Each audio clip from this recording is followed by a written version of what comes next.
పూజింతుమయ్యా మమ్మాదుకోవయ్య మృత్యుంజయ మమ్మాదుకోవయ్య మృత్యుంజయ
ఈరోజు యావత్ భారతదేశంలో వాసవి కన్యకా పరమేశ్వరి ఆత్మార్పణ దినోత్సవము జరుపుకుంటున్న భారతదేశ వైశ్య సోదరమ అందరికి కూడా శుభాకాంక్షలు తెలియపరుస్తూ ఈరోజు సంగారెడ్డి పట్టణంలో వెలిసిన మహా అద్భుతమైన ఆలయం వాసవి మహాసంస్థానం.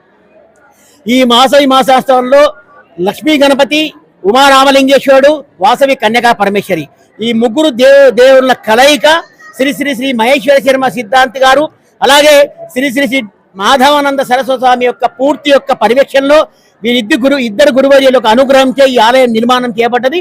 మరి ఈరోజు ఆత్మార్పణ దినోత్సవం సందర్భంగా సంగారెడ్డి పట్టణంలోని అందరూ కూడా భక్తులందరూ కూడా ఈ అమ్మవారి యొక్క పారాయణము, మరి అలాగే అమ్మవారి యొక్క యజ్ఞ కార్యక్రమాలు కూడా వచ్చేసారు కాబట్టి అందరికి కూడా అమ్మవారి యొక్క కృప కలగాలని చెప్పి మనసారా కోరుకుంటూ ఇక్కడ వచ్చిన భక్తులు అందరూ కూడా వారి యొక్క కోరికలు తీర్చే విధంగా అమ్మవారు నిజంగా అందరికీ సంకల్పం ఇస్తుంది. కాబట్టి ఈ ఒక్క వాసవి మాత అమ్మవారు వైశ్యులకే కాకుండా కూడా ఇతరత్ర కులాల కూడా చాలా మంది ఈ ఆలయ దర్శనం చేసుకుంటున్నారు. స్వయాన వాసవి కన్యకా పరమేశ్వరి సంగారెడ్డి పట్టణ ప్రజలు ప్రత్యేకంగా చెప్తున్నాం ఏంటంటే, స్వయాన విష్ణుమూర్తి సోదరిగా వెలసింది కాబట్టి స్వయాన శ్రీనివాసుడు వెంకటేశ్వర స్వామి సోదరిగా వాసవి కన్యకా పరమేశ్వరి ఉంది కాబట్టి పురాణాలు చెప్తున్నాయి. కాబట్టి అందరూ వచ్చి అమ్మవారిని దర్శించుకొని అమ్మవారి కృపకు పాత్రలు కావాలని చెప్పి మనసారా కోరుకుంటున్నాం. మరి సంగారెడ్డిలో వెలిసిన శ్రీ వాసవి మాత అమ్మవారికి పారాయణము అదేవిధంగా యజ్ఞము ఇవన్నీ చేసుకున్నాము. మరి మేము వాసవి మాత ఆత్మార్పణ దినోత్సవం చేసుకోవాలనే ఆలోచనతో అమ్మవారు ఇచ్చిన 3 సూచనల ప్రకారంగా మేము త్యాగము, సేవ, మరి పరిపక్వత గురించి అమ్మవారు మనకి బోధించిన 3 గుణాల గురించి మనము ఆ అమ్మవారి సేవ చేస్తున్నాము. అదేవిధంగా ఈరోజు అమ్మవారు మనకి ఆత్మార్పణ అంటే 18 కన్యగానే ఆమె యజ్ఞగుండంలోకి దూకింది.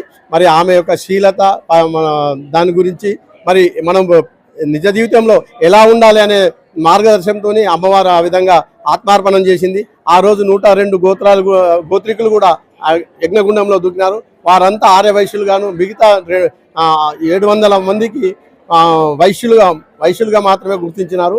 ఆర్యవైశ్యులు అందరూ కూడా అదేవిధంగా ఈరోజు మరి ఆంధ్రప్రదేశ్ ప్రభుత్వము మరి అధికారికంగా అంటే గవర్నమెంట్ అధికారికంగా కూడా ప్రకటించి వారికి అమ్మవారికి పట్టు వస్త్రాలు సమర్పించారు. అదేవిధంగా మన తెలంగాణలో కూడా మన ప్రభుత్వం సహకరించి అమ్మవారి ఆత్మార్పణ దినోత్సవమును ప్రభుత్వ హోదాతో చేయాలని